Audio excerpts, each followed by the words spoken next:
Hello, I'm Nami from Lotr. I'm at the city center of Bruges for the wedding of my sister. This has nothing to do with the video. Back to you, Nami in the studio. And I'm back from the wedding. How I actually looked when I got back from the wedding, you'll see on the end of the video. It was a great wedding. I'm not gonna spoil anything I've already said when I came back from the wedding. Wedding aside, today I'm starting a new chapter in my khazad-dum army, or my project to have the biggest dwarf army of the whole YouTube scene. And I'm very excited because I got inspiration from one of my favorite books. Well, two of my favorite books that Games Workshop ever released. Absolutely love this book. I'm gonna read the excerpt of the book that actually inspired me in this part of my dwarf army. I'm keeping it a little vague, so you guys keep watching. I need a watch time, please keep watching. The warriors of each household were divided into kin bands of 10 to 50 dwarf warriors, each led by a captain. It was normal for all the members of a kin band to be blood relatives, and they fought ferociously to protect their brothers and cousins.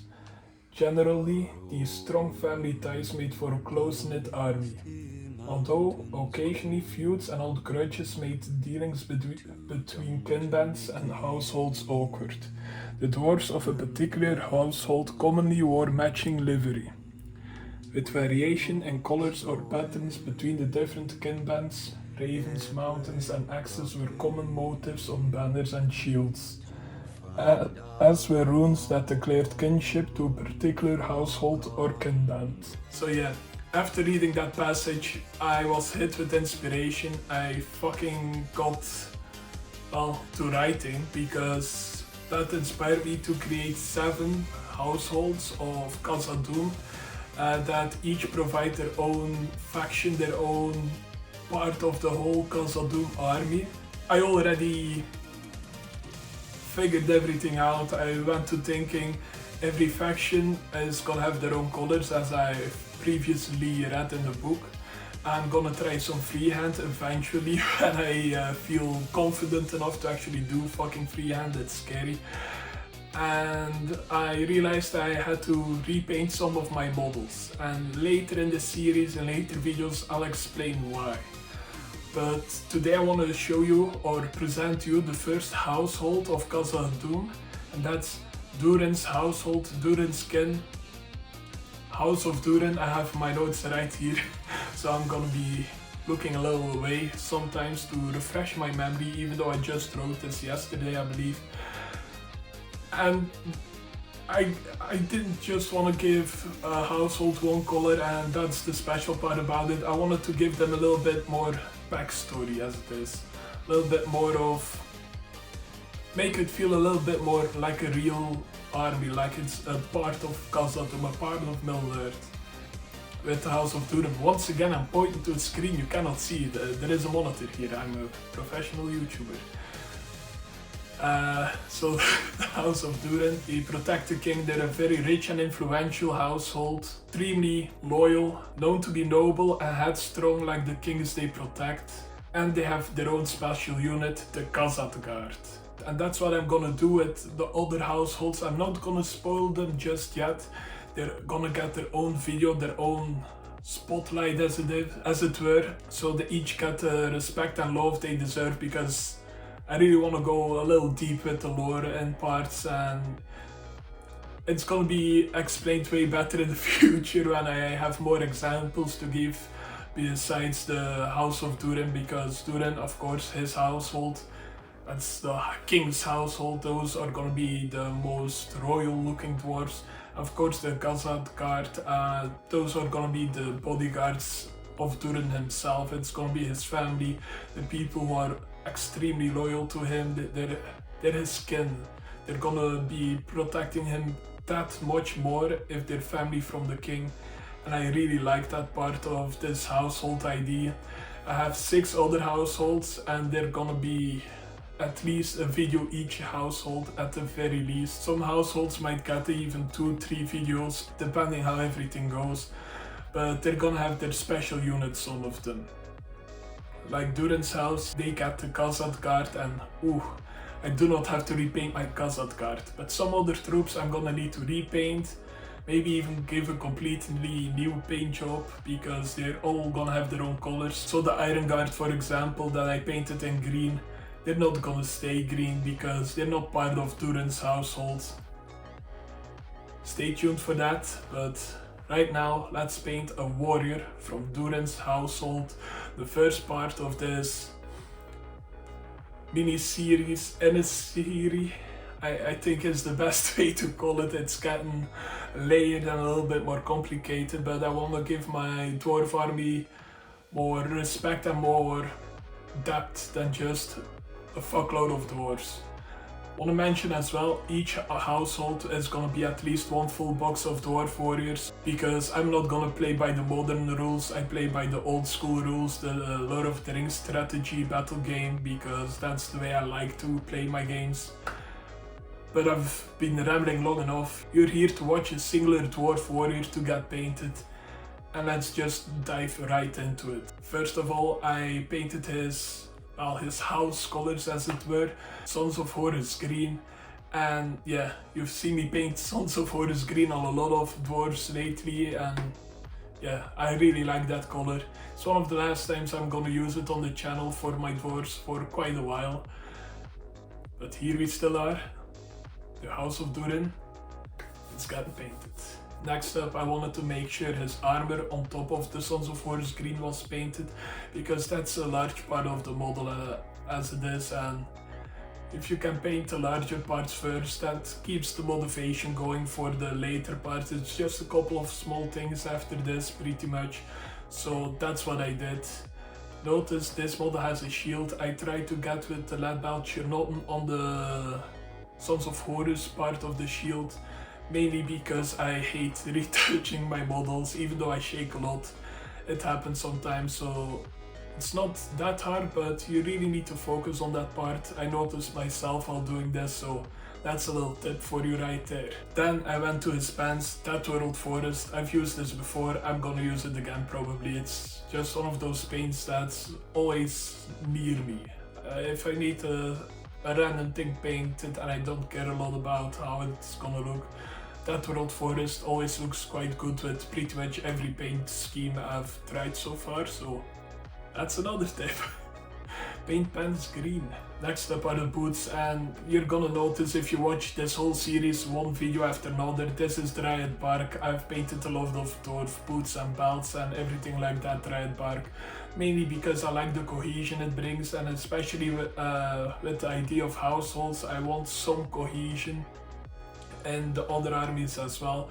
So a lot of things are gonna be the same, but a lot of things are gonna be different. This will most probably stay the same unless I change my mind in between videos, which might very well happen. I do that. Corvus Black is next. He has an axe hat that's painted. Now we just paint the handle of the axe of the axis. God. Chose the wrong day to record. I cannot speak for the fucking life of me. Cadian fleshtone. Just his face, his hands. It's a dwarf. He's all armored up. He's covered in cloth as well. You don't need to paint a lot of this, but when you do, make sure to give the nice even coat, especially on the face, because well, I tend to use one big blob of paint on some faces and it loses some detail. It doesn't look right all the time, and especially if you're batch painting large batches of dwarfs, like I will be doing in the future. Really hyping that up. Just make sure you don't lose the detail. It's a stupid small thing to focus on, but it really helps with the models. Once they're painted, you can really see that a little bit more detail, and it helps the models look that little bit better. Faces and bases, as the Lord JMax says. Mournfang brown. I chose this color for his beard. He is a dwarf, he needs a nice, beautiful colored beard. And yeah, mournfang brown, great color for hair. Not more to say right there. Liberator gold for the accents, and I specifically chose gold for the accents because it's the House of Durin. They are rich fucking dwarves. I mean, they're kin of the family of Durin. They are like Durin's cousins, Durin's uncles, nieces, nephews. They'll be rich, let me tell you. Now, my favorite part is using kroak green, because for some reason it dries extremely matte, way more matte than my agrax earthshade, and it's starting to dry very shiny lately. For some fucking reason, hate it. But this kroak green, chef's kiss, al dente, it's amazing, and it dries great on the Sons of Horus green. Personal favorite look of mine. Now, nuln oil I do on pretty much everything that hasn't been washed yet, except the browns and the flesh colors. Those will get that a little bit more attention later. Especially agrax earthshade on the beard. I tint it down with water, and if it dries shiny, some matte varnish as well, because fuck shiny beards, that's just weird. And cadian fleshtone on the face, on the hands, once again as well watered down. I recently discovered the virtues of watering down your washes. Makes pooling way less of a problem, and especially with the reikland fleshshade, everything comes out way better and way more realistic. After everything has dried, I went back with cadian fleshtone to highlight just the nose, a little bit of the brows of the dwarf, because faces and bases, everyone should know it. It makes them all stand out that little bit more, and it looks a little bit better just in general. And I'm trying to force myself to try to give a little bit more attention to my troops, because I tend to be lazy, especially when I have to paint a large patch of something. And with models like the uruk, you can kind of get away with it. There are a lot of dark colors. Nobody's really gonna notice, especially if you have around 100 to 200 uruk like I do. Nobody is gonna say, ah, that one, he isn't. They're not really highlighted. If they're bitchy like that, fuck them. But with my dwarves, I absolutely love the dwarves, so just that little extra touch and it's awesome. So this is the end of the video. I'm gonna show you some b-roll of my khazad-dum army as it is. Is it finished? Fuck no, this is pretty much just 2 households. One of them I'll explain in a future video. But this household, the Sons of Horus green household, is the household of Durin. And so far it looks fucking awesome. I can't wait to show you what's in store for this channel. Maybe I'll give a little spoiler of the shit I've already bought and ordered for this part of the khazad-dum army, or this part of the largest dwarf army on YouTube in the making. And yeah, I hope to see you in the next one. There are gonna be some quickies on the way, some shorter videos, but I hope you'll stay with me. They are kind of a necessary evil, but I'll try to keep you updated in every video I make about my dwarves, about how they're looking. So I hope to see you in the next one. See ya! Yeah. Hi, I'm Labby from lotr. I'm back from the wedding from my sister. It's late in the evening, my voice is broken. It was a great wedding. Congratulations to my sister and my new brother-in-law. I love you both a lot. It was a great party. I wish you both the best in life. I love you both. I'm going to bed. Bye. Oh fuck. The fan. I was not fully prepared. It's your fault. This is gonna be a blooper. Just to mention, my wife is here as well.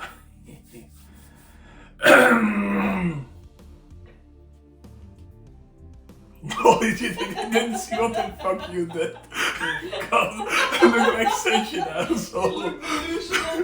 God. Oh, they've heard you now. And now I'm reading everything. We already recorded that. It's a note for myself and I'm editing, okay? Sometimes I'm brain dead. Sometimes. Oh, I was holding in that burp. Oh lordy.